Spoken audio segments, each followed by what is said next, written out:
ஆகாஷ் மற்றும் வினோத் ஆகிய 2 நண்பர்கள் ஒரு மலைப்பிரதேசத்திற்கு சுற்றுலா சென்றனர். இரவு நேரம் ஆகிவிட்டதால் வழி தெரியாமல் காட்டின் நடுவே இருந்த ஒரு பழைய பிரிட்டிஷ் காலத்து பங்களாவில் தங்க முடிவு செய்தனர். அந்த பங்களா பார்க்கவே மிகவும் மர்மமாக சிலந்தி வலைகள் படர்ந்து காணப்பட்டது. அனைவரும் தூங்கிக் கொண்டிருந்த நள்ளிரவு 2 மணி அளவில் மாடியில் இருந்து சலங்கை சத்தம் மெல்லியதாக கேட்டது. வினோத் பயந்து போய் ஆகாஷை எழுப்பினான். "டேய் ஆகாஷ், யாரோ மாடியில் நடப்பது போல இருக்கிறது" என்றான். ஆகாஷ் அதை நம்பவில்லை.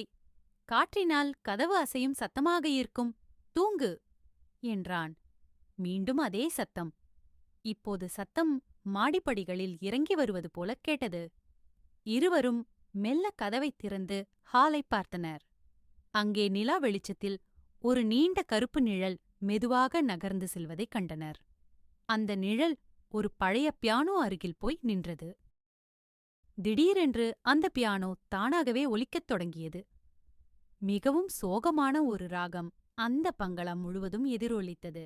பயத்தில் உறைந்து போன நண்பர்கள் டார்ச் அடித்துப் பார்த்தனர். அங்கே யாரும் இல்லை. ஆனால் பியானோ கட்டைகள் தானாகவே அமுங்கிக் கொண்டிருந்தன. திடீரென்று ஒரு குளிர்ந்த காற்று அவர்கள் மீது வீசியது. யாரோ காதருகில், "யார் நீங்கள்?" என்று மெல்லிய குரலில் கேட்பது போலிருந்தது. அவ்வளவுதான். இருவரும் அலறி அடித்துக்கொண்டு தங்கள் காரை நோக்கி ஓடினர். விடியும் வரை காரிலேயே அமர்ந்துவிட்டு சூரியன் உதித்ததும் அங்கிருந்து தப்பினர்.